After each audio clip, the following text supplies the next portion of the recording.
ज्योतिष में विश्वास रखने वाले सभी दर्शकों को ग्रहों के चाल कार्यक्रम में नमस्कार है। इस वीडियो में जानेंगे धनु राशि के जातकों के लिए 17 जुलाई से 16 अगस्त तक का समय कैसा रहने वाला है। क्यों कुछ खास सावधानी रखने की जरूरत है इस कालखंड में। यह गणना चंद्र राशि पर आधारित है, यानी जिन जातक के जन्म पत्रिका में चंद्रमा धनु राशि में स्थित है, जहां 9 लिखा है, उस जातक को धनु राशि का जातक कहा जाता है। आप इस वीडियो को लग्न से भी देख सकते हैं। ज्योतिष गणना के अनुसार 17 जुलाई से 16 अगस्त के बीच ग्रहों के चाल इस तरह रहेंगे। मित्रों, आप जानते ही हैं कि मेरा सुझाव रहता है कि टोना टोटके के चक्कर में ना पड़ें। जो आपको उपाय बताऊंगा यह शास्त्र के अनुरूप भी होगा और वैज्ञानिक दृष्टिकोण से भी आप इसे समझ पाएंगे। पिछले एक महीने की अपेक्षा आने वाले एक महीने में ऐसी क्या ग्रहों की स्थिति बदल रही है जो हमें अधिक सावधान होने का संकेत दे रहे हैं। इस वीडियो में इन्हीं बातों पर मुख्य रूप से चर्चा करेंगे। मित्रों, धनु लग्न और धनु राशि वालों को पिछले लंबे समय से यानी लगभग 2015 से ही शनि की साढ़ेसाती का प्रभाव और 2017 से लग्नेश बृहस्पति ग्रह का अशुभ भाव से या अशुभ ग्रहों के साथ गोचर होने के कारण किस तरह की परिस्थिति से गुजरना पड़ा है, यह आपसे अच्छा और कौन समझ सकता है।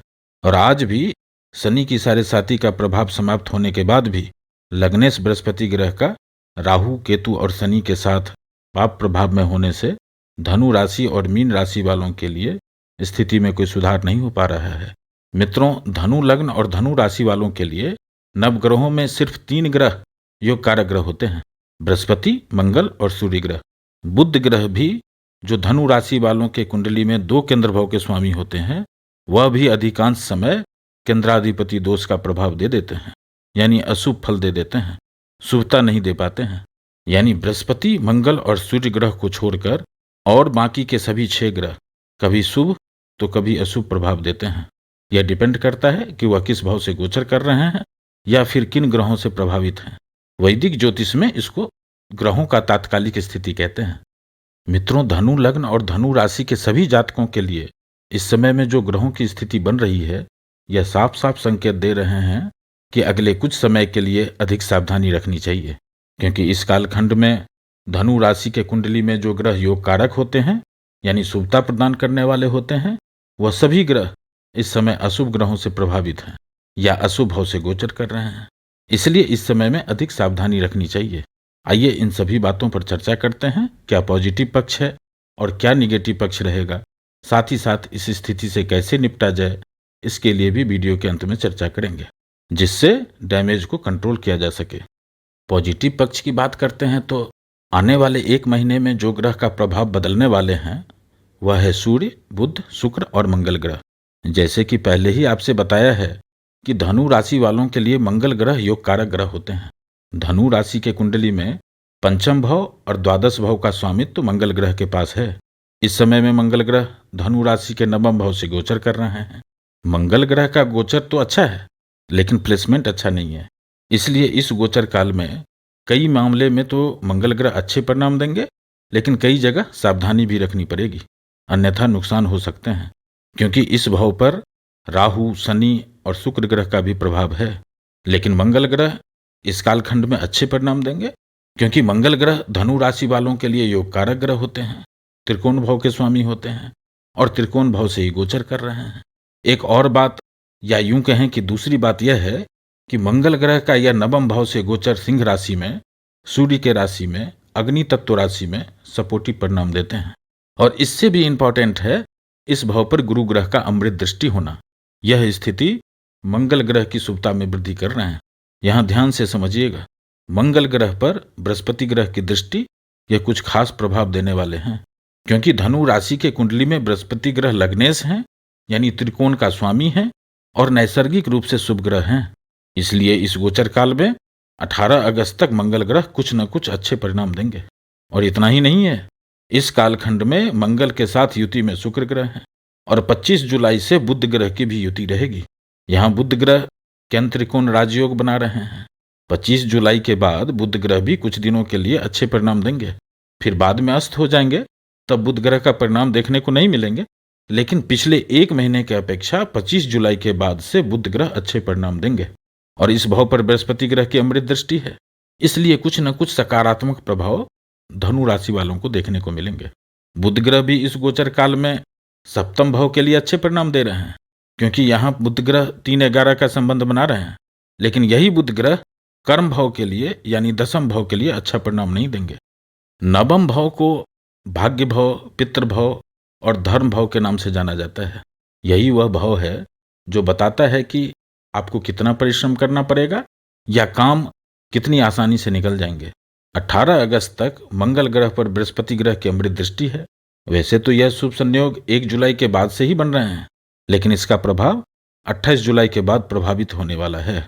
मंगल ग्रह के इस गोचर काल में यानी 1 जुलाई से 18 अगस्त तक आप येन केन प्रकारेण यानी किसी भी तरह से आप कार्य को करने का प्रयास करते रहेंगे। असफलता मिलने के बावजूद भी आप पीछे नहीं हटेंगे। इस कालखंड में मंगल ग्रह इस तरह के आंतरिक ऊर्जा और सेल्फ कॉन्फिडेंस दे रहे हैं। इस समय में मंगल ग्रह की दृष्टि द्वादश भाव पर है, तृतीय भाव पर है और चतुर्थ भाव पर है। यानी इस समय में मंगल ग्रह नवम भाव, द्वादश भाव, तृतीय भाव और चतुर्थ भाव को एक्टिव कर रहे हैं। इस समय में आप धर्म कार्य से संलग्न रहेंगे, यात्रा का योग बन रहे हैं। यदि पिछले कुछ समय से पिता से मनमुटाव है या पिता से दूर रह रहे हैं तो संबंध में सुधार होंगे, आपस में अंडरस्टैंडिंग बनेगी। जो लोग विदेश जाना चाहते हैं, चाहे शिक्षा के लिए जाना चाहते हैं या व्यापार के लिए जाना चाहते हैं, 25 जुलाई के बाद प्रयास करें, समय सपोर्टिव रहेंगे।